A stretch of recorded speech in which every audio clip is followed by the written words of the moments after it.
these pictures just into us from Manchester United's Carrington training ground.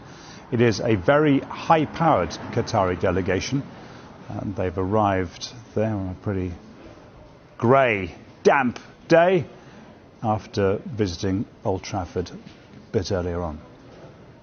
The big ownership talks at Manchester United today. These are brand new pictures of the Qatari delegation arriving at Carrington.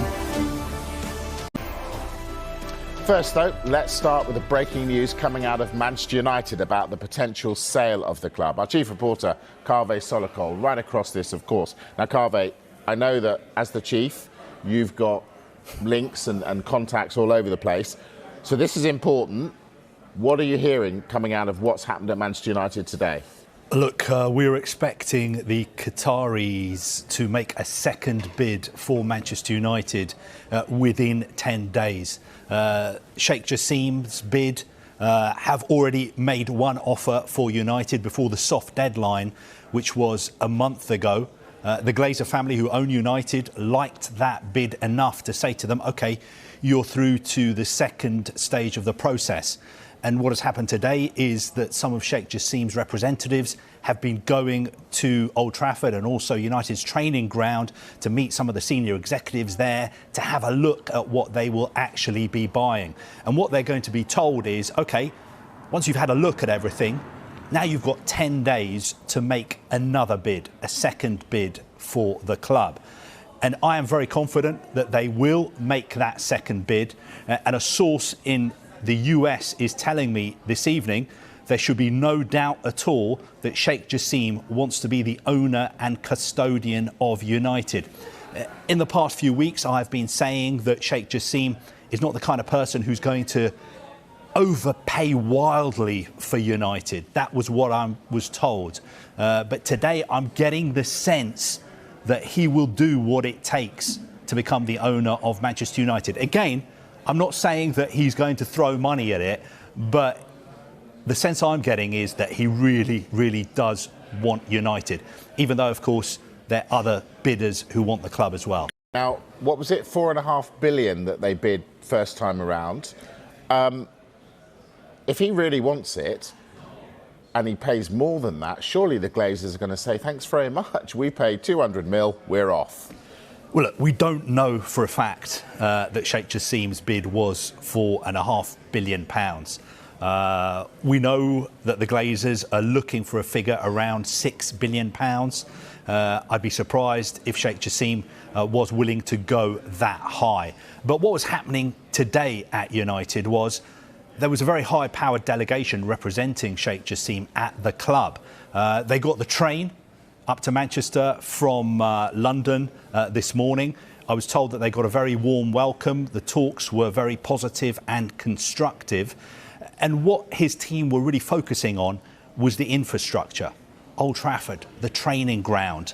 Also, they want to have a really good look at the youth development set up there, because that's something they want to invest money in. And also the women's team. That is a key concern for them going forward. Basically, what they were doing today is looking under the bonnet of what they were going to buy. They wanted to get a better understanding before they make this second bid. And look, second bids are not always higher. Sometimes people go and have a look at something and say, you know what, doesn't look as good as I thought it did. My second bid is going to be lower. But I would be surprised if that was the case in this instance. Now, you said it was a team representing Sheikh Jassim. So if he wants United so much, why wasn't he there? I thought you might ask me this question. Look, he's been to Manchester United before. The sense I'm getting is that he feels it's too early for him to go there now.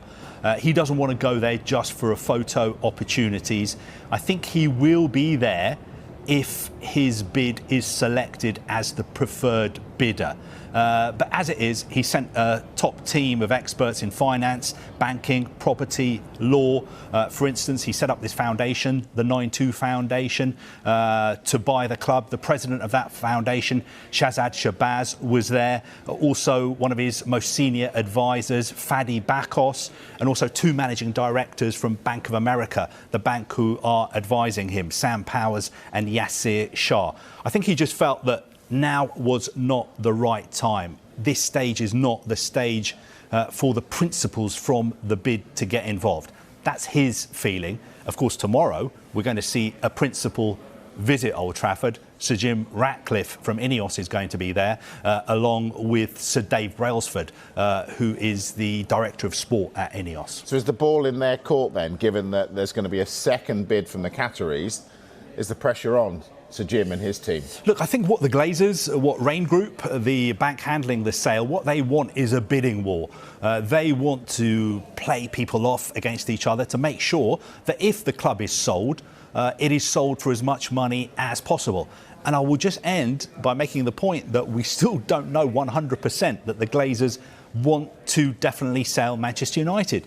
They may look at all the offers and think, you know what, we don't want to sell the club. What we want to do is sell just a minority stake or borrow some more money to redevelop Old Trafford. We don't know 100% that they definitely want to sell. Manchester United have officially taken their first steps into a new era as Sheikh Jassim'S delegation arrived at Old Trafford, signalling that the long-awaited takeover of the club is moving decisively toward completion. For supporters across the world, this moment represents the beginning of a transformative chapter, one that finally brings the controversial Glazer era to an end after nearly 2 decades of ownership. The Glazers' time at Manchester United was marked by sharp contrasts. While the club remained a global commercial powerhouse, success on the pitch became increasingly inconsistent. Heavy debt, controversial financial decisions, and a perceived lack of football-first leadership fueled years of fan protests and unrest. Old Trafford, once the pride of English football, showed visible signs of decline, while rivals surged ahead through aggressive investment and clear sporting strategies. As frustration grew, calls for change became impossible to ignore. The presence of Sheikh Jassim's representatives at Old Trafford is therefore deeply symbolic. It suggests more than a routine ownership handover, it signals a shift in philosophy. Sheikh Jassim's proposed takeover has consistently been presented as a clean break from the past, one focused on debt-free ownership, long-term infrastructure development, and restoring Manchester United's status as a dominant football force. The delegation's visit is believed to involve detailed assessments of the club's operations, facilities, and future plans, laying the groundwork for immediate and long-term reforms. Fans are particularly hopeful that new ownership will unlock long-delayed investment in critical areas. Old Trafford's redevelopment, modernization of the Carrington training complex, and a more decisive approach in the transfer market are widely expected to be early priorities. Equally important is the potential for a clearer footballing structure, one that empowers recruitment, supports the manager, and aligns the club's global power with on-field success. As Manchester United stand on the brink of this historic transition, optimism is cautiously returning. The end of the Glazer era closes a turbulent and divisive chapter, while Sheikh Jassim's imminent takeover offers the promise of renewal, ambition, and unity between the club and its supporters. A new era is dawning at Old Trafford, and for the first time in years, belief in a brighter future feels justified.